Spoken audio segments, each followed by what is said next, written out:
job explaining because all I know is it goes in there and comes out flour. It goes up and down. I said, I'm not good at it anymore. He actually put the whole thing together, so he knows the ins and outs and all the, you know, taking that whole machine apart and patensing it together to actually make flour. It's pretty amazing how it works. This is a grain cleaner. When we plant the buckwheat, it has to go through the grain cleaner to get rid of any rocks or stalks or whatever. And we actually set it up now where we pass our hulls through it. So if people want to buy hulls for pillows or bedding, or mostly pillows, or you know, little decorative neck pillows, or we put it through a cleaning process. So that's the stuff you put in the microwave, they say? Yeah. You have the flour that comes out of this process, the buckwheat flour, which we use to make the poise. You have something which is the byproduct called Gluten-free. This is kind of like the brand. And basically what we do with this is we feed our cattle. It's high in protein. I tried incorporating some of this in the poise because, you know, everybody wants the protein and the fiber, but it doesn't taste good. Even a little bit added to the poise gives it a really bitter taste. So, do we go bitter or do we go yum? So we decided to stick with the recipe and go yum, and you know, get your fiber somewhere else. Add some flaxseed or something. So the cattle and the pigs, they really enjoy They this. like it. It gives them You don't mind the really bitterness? good, really good meat too. It does something with the meat. We sell the meat here, and people say it's the best. So. Could you sell it to dog food people? Possibly, but you know, we have 150 head of cattle in the winter and it goes through pretty much, we mill pretty much what we need. And the other byproduct is the hulls, which is the outer part of the seed. That's what's outside. This is just the outer part of the buckwheat seed. This is what I was saying people use for like pillows. I mean, you have to get cleaned out there. You know, we don't sell a lot of this for like pillows, but what we do with the truckloads, because you get, for every barrel that you probably produce, every 100 pounds of flour, you probably get 2 barrels of the hulls. So what do you think we do with them? We don't sell a lot for pillows, because what do you think we do? Does anybody know what we would possibly do? How much? Sort of. It ends up being mulch, but first we put it in for bedding for our cattle. You dump a load of this in their pen, and they're like kids. They just play in it, and yeah, it's like a new bed. So we use it for that, and then eventually, when we clean it up with the manure, it goes spread right back on the land. So nothing here is wasted, which is pretty nice. We use pretty much everything. And it goes right back in the land here. What did I miss? She says, here comes out flour. That's what I was going to say anyway. I know what happens with this stuff, but I don't know the up and downs of in and out. Okay, so I can start from scratch. Start from scratch. But you guys just tell them if you already know something that you just say. Oh, it'll be in my fast enough, leaving here twice, it won't be too bad. Nice, you did a good job. Thank you. I'll go make you guys employees.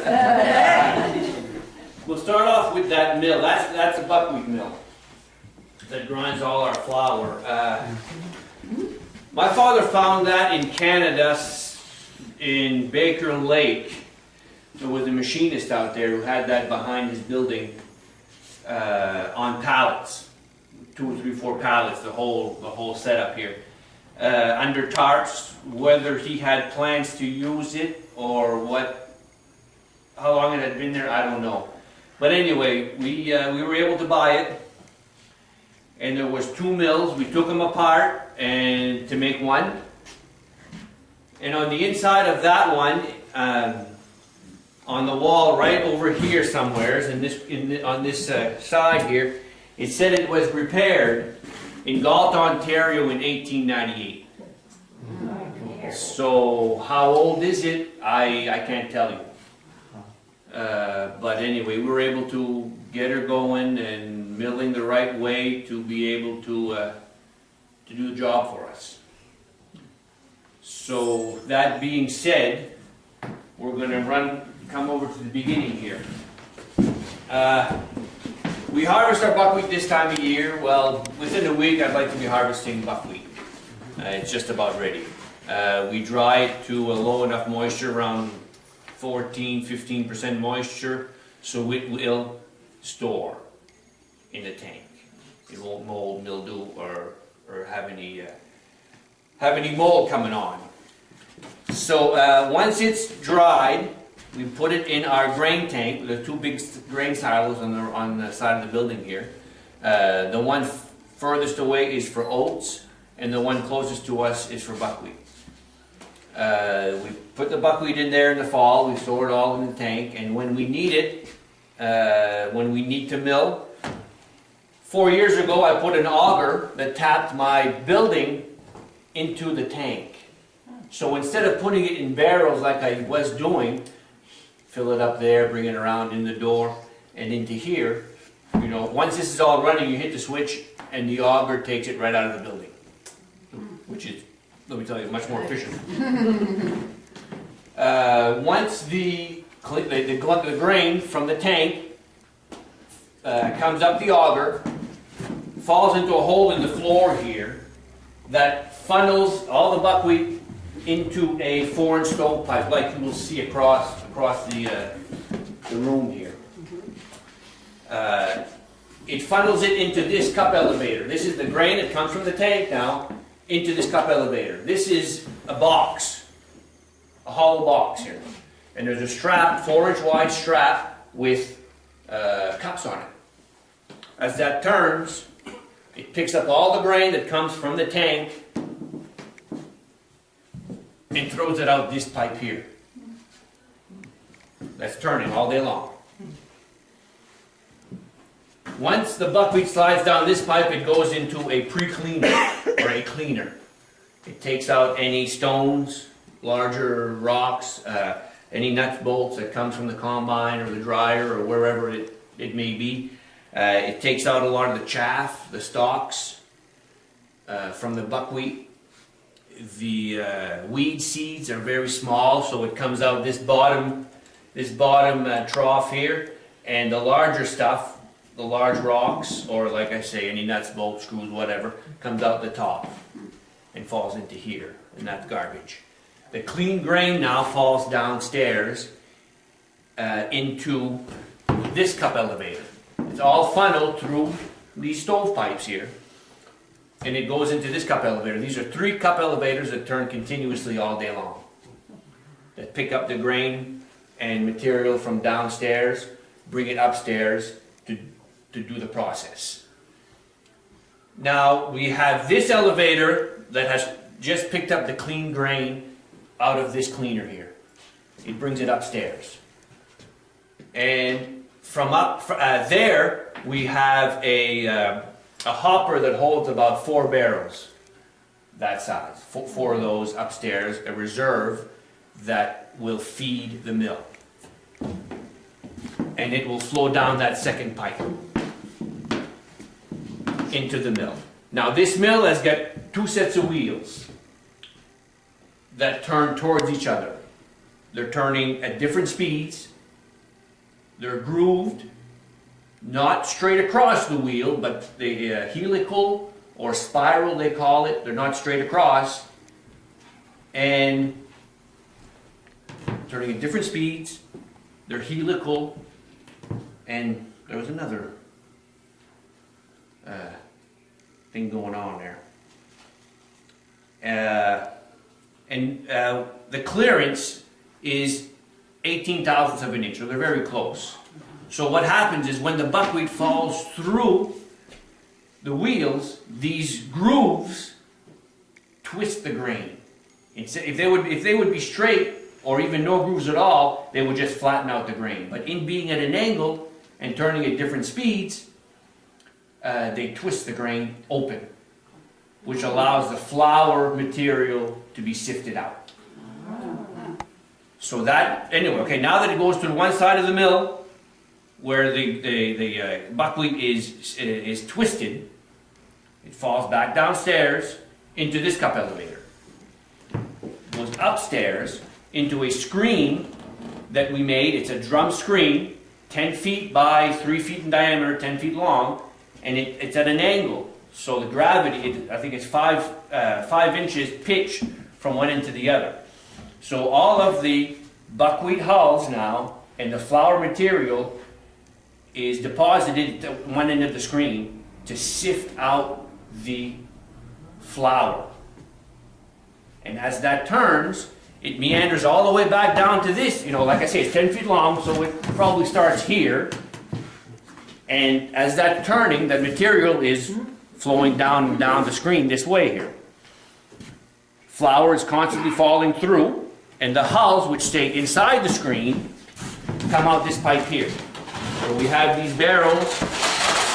Once they're full, I bring it to get a dump truck. We back up to the door here, and then I bring that to my cattle for bedding. So once the hulls are, they're opened up. I don't know if she showed you how they were open. The hulls are open so they don't fall through the screen, and the flour material will fall through. And now a lot of this material that will fall through, most of it will fall within the first 3 feet of the screen, but some is continuously falling all the way to where the hulls are taken out. So at the bottom of this box that we made, there's an auger that will collect all of the flour material, whether it falls there or here, bring it back and bring it down this pipe here, which will fall through the second side of the mill, where the clearance is 0.08 of an inch, and it just pulverizes everything. It goes back downstairs, and then back upstairs through this cup elevator. Like I say, these 3 cup elevators are turning steady all day long. And once it's back upstairs, there's another screen, the same principle as the first one, but a much finer mesh, finer material. So that's where the buckwheat flour is sifted through. And what stays inside the screen is this material here. This is the bran, the middlings. In French they call it the gru buckwheat, or stunned buckwheat. A lot of people feed it to their pigs. I feed it to my cattle, but the pigs love it. And I've heard of people many years ago having this not every day, but as a porridge or cereal or that type of thing. Yeah. You got lucky cattle then. Huh? You got lucky cattle. It's not only California that's got happy cows.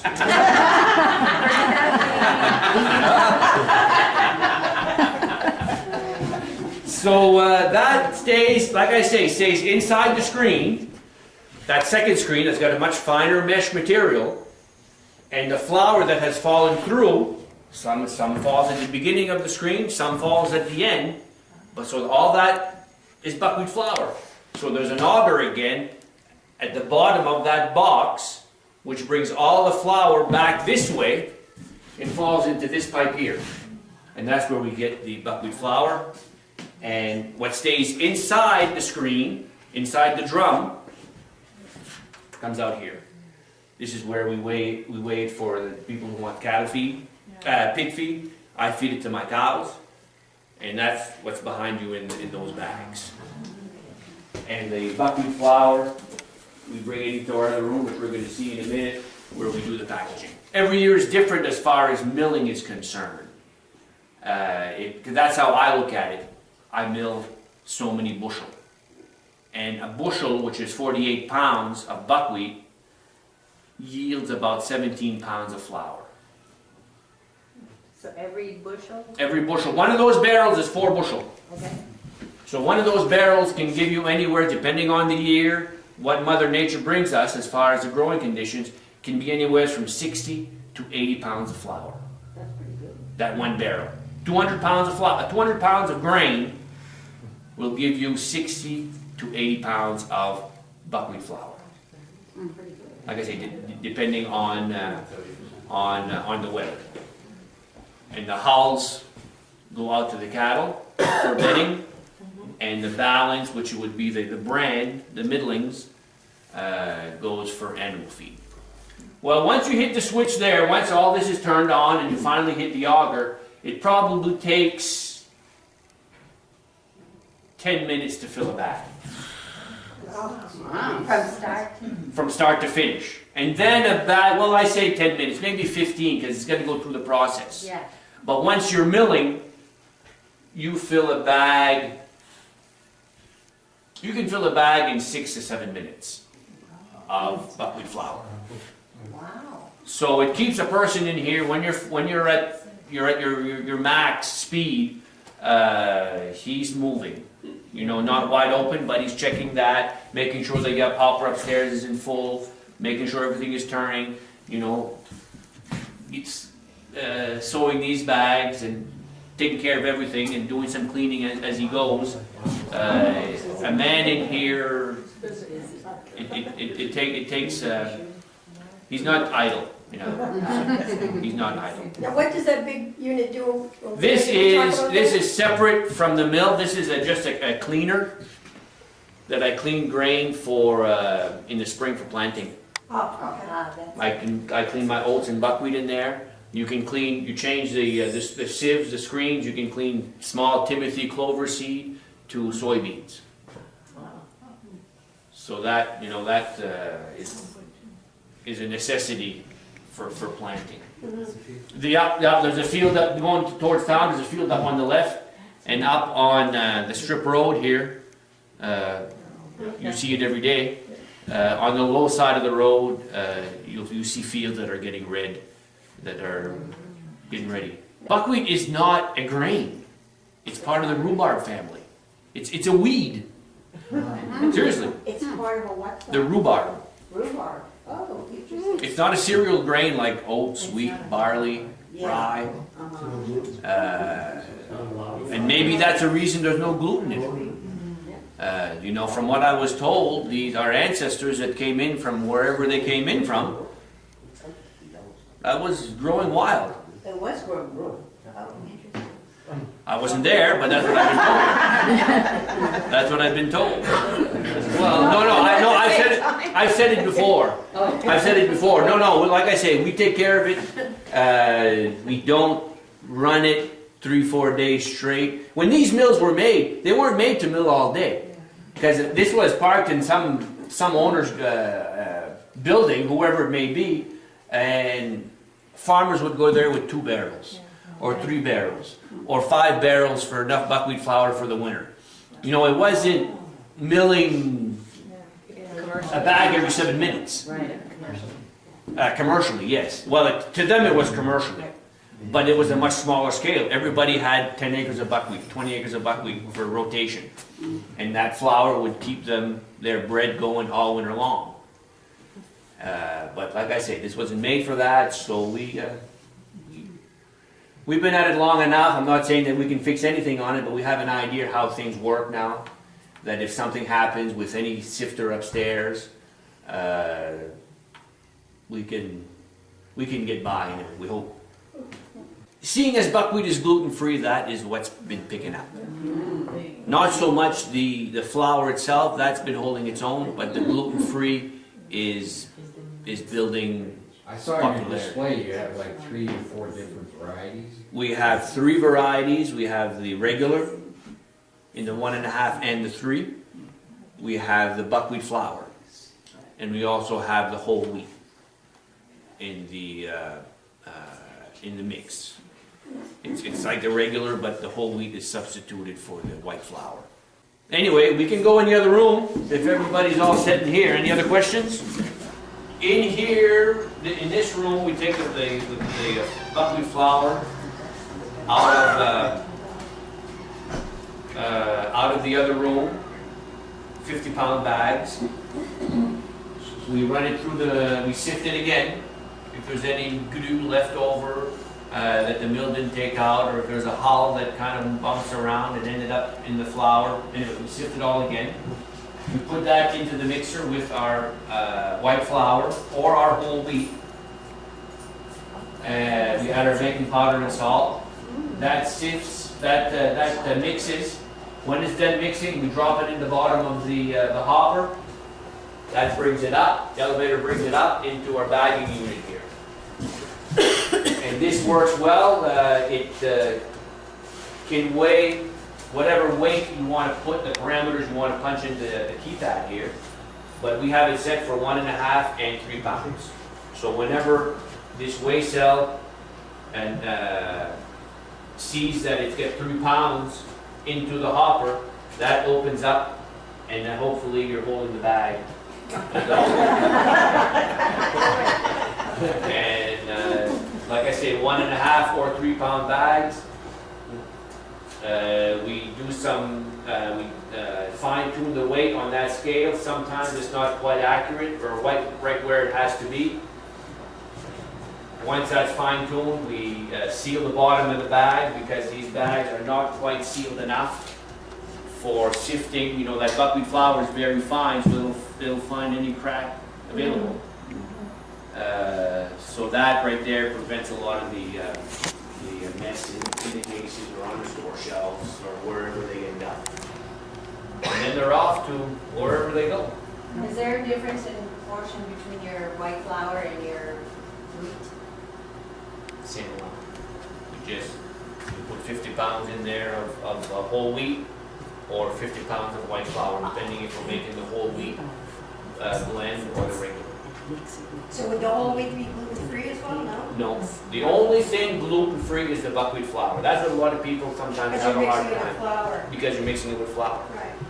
That's why the buckwheat flour, the package does not come in here, it goes directly upstairs. We have an elevator outside, in the other room.